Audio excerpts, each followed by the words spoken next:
Hey yo, the rain was steady pouring, heard the drops of drizzle meant to be. Chilling in my crib, no doubt, peep the scenery.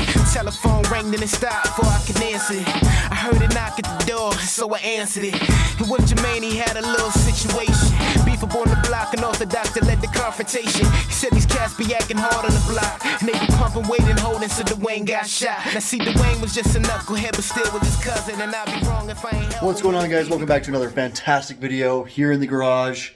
The weather's changed a little bit. It's now freezing cold, so it's time to start working on the car again. I got a wild hair, and I think what I'm going to do is hood exit my wastegate. I won't be driving the car for a little while. Well, I mean, it just kind of depends on how things go. If I can hurry and get this done, I'll still drive it as much as I can before the snow flies.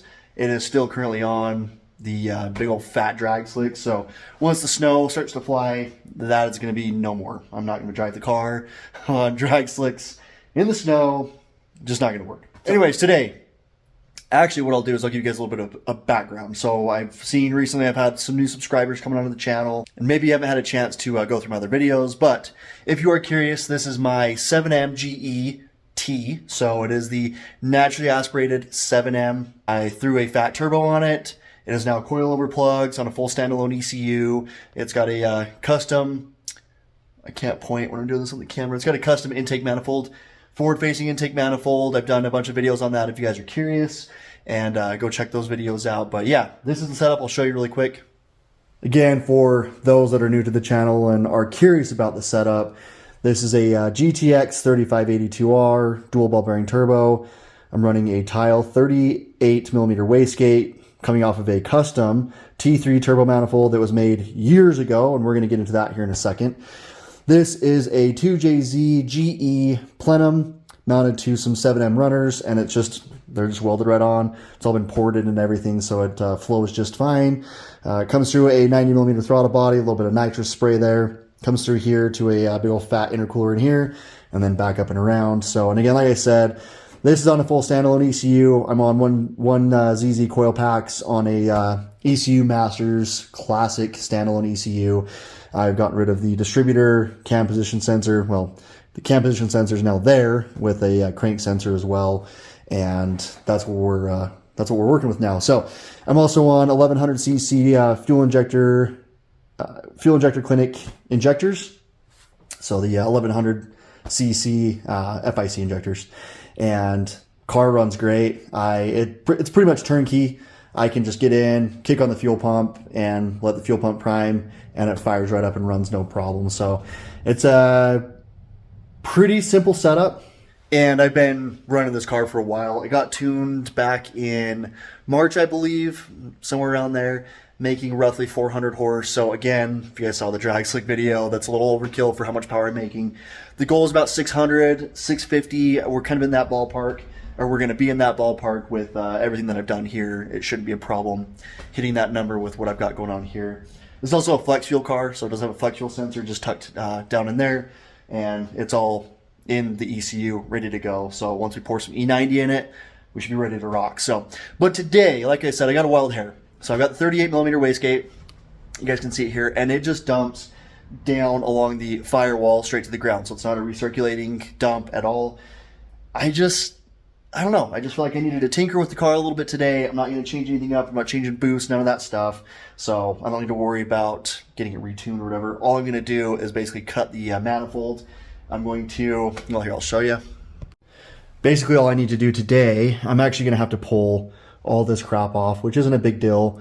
I just need to take the turbo off. I need to take the downpipe. I can just fold it in half. I'm going to fold the downpipe over a little bit, so it's just going to be sitting just kind of in this spot here. Pull the feed and drain lines off. Super easy to get to all that stuff because of the turbo manifold here. So, but as you can see, the wastegate is angled a little bit, and you can also see that my turbo is really far back. So you can see the downpipe is really tight to the firewall. If you guys look, this is where the old factory over-the-top intake manifold would sit. And with the GE, not the GTE, but the GE, the throttle body actually ended right here. So you had like the little Y-looking thing, and it sat about right here. So you had to have a rubber coupler right here to fit around all this with the distributor. It was a mess. So this setup now is great. The old setup, it was a mess. There was charge tubes going everywhere, going over the top of stuff, and it just was a mess. So when we built this turbo manifold, there's another video of that, by the way, on the channel. Just go check that out. But when we built this manifold, the idea was to push the turbo as far back as possible to clear the intake manifold. And then when we built the manifold, we didn't know what wastegate I was going to be using. So I didn't know this was the one I was going to get. So the manifold was built, and then we just figured we would eventually just hole saw it and put the wastegate right there. Now again, the reason it's kind of angled back and it's all the way back, it'd be ideal to have it, right here where the collector is. It's sitting back there again to clear the old style intake manifold that was right in the way. So we had to have it, tilted back, far back against the firewalls. We could get it so it cleared everything else here. Now that's not a problem. So what I'm going to do today is I'm going to just hack this little guy off right here. I'm just going to bevel it. So I'm just put a little bit of an angle, bring this wastegate up a little bit. And then what I might do, what I'm going to do is flip this around 180 degrees. And the dump tube, you can't see it. It's all the way back there, but it just runs down along the firewall, points right at the ground. If I flip this 180, then obviously the outlet will be right here. And then I can either do some sort of fancy thing and come up and over. It's going to have, now there's going to be a tube right here. But you know what? I don't care. YOLO. I'm just going to send it and see what happens. And I would like it to come through right here, so I don't have any of this structural stuff. You see, I've already had to cut some of that out for this guy here that I thought was a really cool idea a while back. But it's fine. I left it there. It's not a huge deal. The hood's in rough shape. It's just dirty right now, but you can see the paint is not ideal. You can see all the bumps right there. Now, I wish I could just take the wastegate and just flip it 180. I already tried that, and I'll show you here in a second. But when you flip it, the flange for the outlet for the exhaust gas to come out of, it runs into the side of the turbo. So it's just kind of like right in the way there. It just is everything's really close together. Again, this was back when it was still kind of in the factory setup, the stock OEM style with the manifold over the top of the engine. So I had to really keep everything super close together, really tight, so I could get all the couplers and everything in there. At one point, I wanted to leave the car as stock as possible. It was a daily driver, but I did want to have a turbo on it and all that stuff. But obviously, we can see now a lot of things have changed. The car is actually far more reliable now on the standalone forward-facing intake manifold, all that. Like, I would drive this car down to St. George. If you guys aren't familiar with St. George, that's like almost close to Nevada, kind of-ish.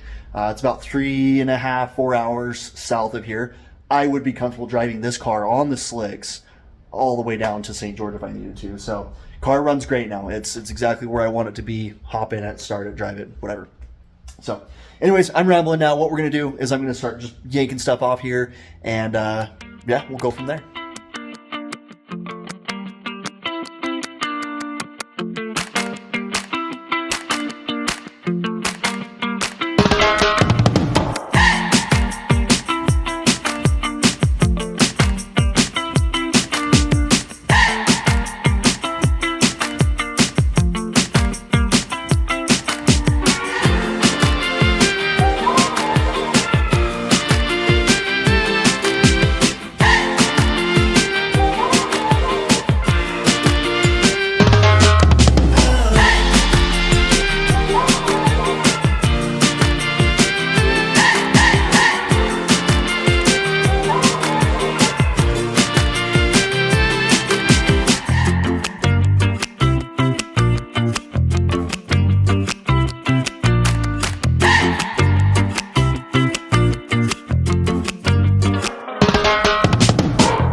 Right, sick. That only took like, I don't know, 10 minutes and turbo's off. So I'll show you guys a little bit over here. This is what we're working with. Nothing crazy. As you can see, no more distributor. And I've got just my coolant lines going to the turbo. I got my oil drain. A lot of you guys have been asking. My oil drain is just a push lock, and then it goes to the oil pan itself. One thing that has been brought up a few times And that is the, like if you're going to be doing a turbo setup on a 7MGE, the non-turbo, okay, just the naturally aspirated one. A lot of you guys have asked me about the oil feed and the oil drain. So the oil drain, I'll show you right now what that looks like, and the oil feed and the fittings that I used. And I've been running this for a long time. No issues. I haven't cooked any turbos or anything. Everything's been running just fine. So I'll show you right now what I did. Right here is my oil feed. So the 7MGE block is different than the 7MGTE. 7MGTE, you have your feed and your drain, and you can see it's just solid metal right there. So there's no drain there. But right here, I've used this -4AN to a 1/8 BSP fitting, BSPT, whatever you want to call it. BSP fitting, it screws right into that. There's a little plug, you just take that plug out. This one screws in, make your AN lines, they come off. Everything fits perfect. That's how I've been running this for a long, long time. Down here, I don't know if you're gonna be able to see it very well, but down in this little spot down here, on the side of the oil pan, I can't get my phone down there low enough, but you'll see there's a little plug. And a lot of people think that that plug is just a drain. I don't know what it goes to. Some of you guys in the comments might know, but it is not sufficient enough for an oil drain on a turbo. It is tiny. I think I've got the fittings here. Let me find it real quick. I'll show you the comparison here. Now, I know we're kind of going off on a tangent, but since we're in there, you guys will see it. This is the size of that little plug. It's that. And you want to run a -10 typically for your oil drain. This is a -10 through and through. This is an NPT, so don't worry about that. But that's a -10. You can see the size difference there. There's no way that is sufficient enough for an oil drain. So I don't know why it's all stripped, but this is what I had in there. So this actually would thread right into the oil pan, but you can see it is not big enough. Your best bet is to just drill a hole in the oil pan, either weld in a bung, do a, like they have like through bolt style, if you can't weld or whatever. They've got a through bolt style -10 where it's basically kind of like a nut. It kind of like has a little thread piece on the backside. It'll clamp down on the oil pan, that way you don't have to weld it. I would recommend welding it because then you have less stuff that can go wrong. You won't be leaking, whatever it might be. But use that as I'm the guinea pig here. Don't use that plug on the side of your oil pan. It is not big enough. Unless you wanted to use that as like a reference to drill a bigger hole, whatever. I don't know what that goes to, but I would drill it a little bit higher up so the oil comes out of the turbo and it feeds down and then it runs down into the pan and then it just works better that way. So it's all gravity feed. So the better slope you have and the smoother it is, the better the oil will drain out of the turbo. So anyways, enough about that. So here is my manifold. It is pretty basic. You can see it is just a T3. Again, it comes right off the side of the manifold to clear all the stuff on the top of the engine. And basically all it is a bunch of weld L's. I got these from Treadstone Performance and they have been awesome. Now, I discovered, pulling this off, that there is a crack in the weld. So it is actually right there. You can see it. I didn't even know that was there. I don't know if it even is leaking, but there's a crack there. We'll just, I'm going to make a little galley with my carbide bit and we'll just fill it with weld and then we'll make it nice and smooth. But yeah, pretty simple manifold. I did 4 T's. Okay, so the T's just all hooked together, welded together. Now this was a mistake. We screwed up the manifold when we were welding everything together. So we actually had to go back and add little pieces here. We cut too much off, didn't realize it. So we actually had to end up doing double the welding, but whatever, not a big deal. And then there's your 290s, so they'll just kind of come up together. This is schedule 10, and they are 1.5 inch diameter. So, and then everything on here, so like I said, Treadstone Performance. This is just a basic standard stainless steel 7MGE, 7MGTE flange. The flanges are all the same. It doesn't matter if it's the turbo model or non-turbo, they all fit. And then a Vibrant T3 flange, and then a Vibrant 38mm flange for this, for the wastegate. So, but yeah, now that we got it off here, what I'm going to do is, I'm going to flip this back over, and I'm probably just going to cut this off with my right angle grinder. Cut this flange off because we're going to reuse this. I got to be careful I don't warp it when I'm welding it. And you can also see that it is kind of canted back a little bit, so this would be going back towards the firewall. We don't need that anymore, not a huge deal. And you can see it's got like a weird angle to it. So all I'm going to do, lop that off, and then I'm just going to cut this riser at an angle. So this just comes up, and the wastegate right here is just going to sit more kind of on top of the manifold. I do need to make sure that I don't run into the valve cover here. So I'm going to mock it up a few times before I completely weld it up. But that's what we're looking at. And again, pretty straightforward, pretty simple. And you can see here, everything was TIG welded all nice. And then we went in here and MIG welded that. We should have TIG welded it. We just didn't have the TIG welder at the time, so we just MIG welded it. My TIG is still out of commission. Unfortunately, I've been waiting forever for it to get fixed. So I'm going to just be MIG welding this again. And all it is going to be just one weld right here. So not a huge deal. And then I'll be MIG welding this, which you can't even see it anyways because it's all underneath. And this is MIG welded and it's fine. But I'm going to cut this apart right here and I'm going to re-wrap this because it's going to be inside the engine bay. It's going to be hot. And it's just going to be a piece that comes up and goes through the hood. So not a huge deal.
Ha! Like a glove. Ladies and gentlemen, we are golden. Oil riser was just what we needed. It clears the V-band. It will clear the turbo blanket. I can still get to the bolt just fine. It's not sitting that much higher than it already was. And where it's positioned right now, it's going to come like right through there, which is ideal. So obviously I'm going to cut this. I'm going to make it look nice. So when the hood's shut, it'll be flush with the hood. And then I'll do something on the top here, probably like one of those heat shield pieces there. So I marked it, kind of what I was thinking, and you look eyeballing it, we're almost spot on there. So sweet. So I'm gonna hurry and pull the manifold back off, and I'm probably gonna leave the wastegate bolted on when I weld it so I don't warp the flange. The wastegate should be fine because it's seeing a lot hotter temperatures than that, so it shouldn't warp that. I don't need to do anything with this, and then I just need to weld on the rest of the stuff to the manifold, the riser piece, and we're done. That was pretty sick. Pretty easy, actually, not too bad.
since I'm a one-man show running the whole thing here, I kind of left some of the stuff out as far as getting it welded up.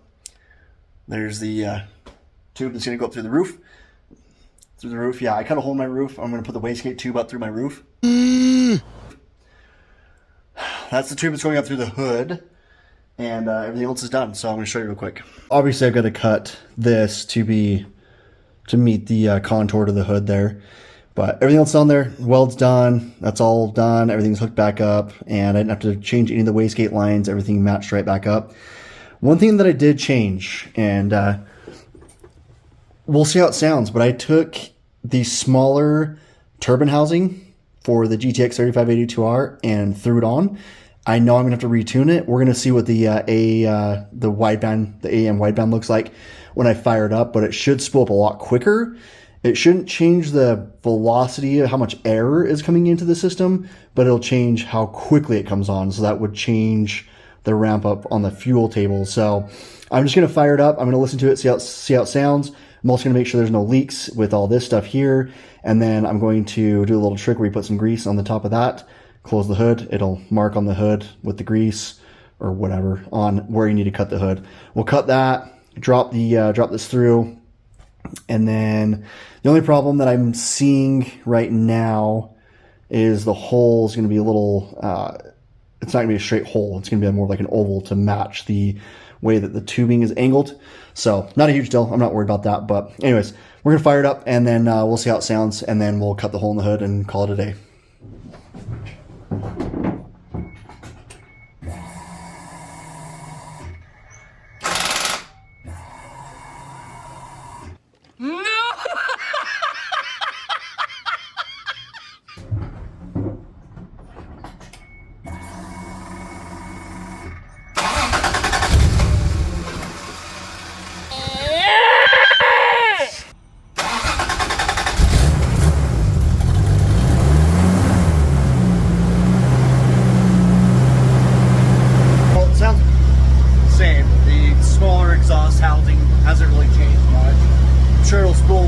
But we'll see. I'll just have to watch the AFRs a little bit when I'm getting on it.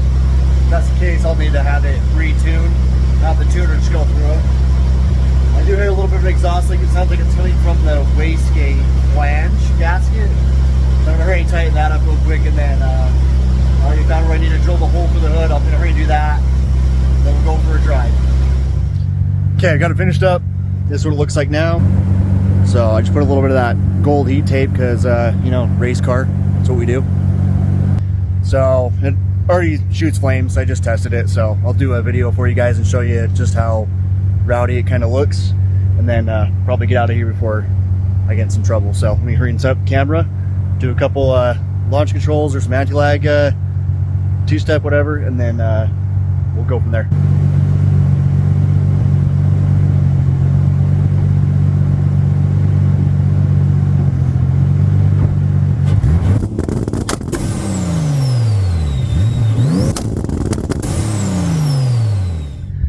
Well guys, car's still running great, no issues there. Drag slicks are still awesome. Actually just pulled it out of the garage to come and hurry and shoot this clip really fast, and didn't realize that the cold weather had flattened my passenger side tire.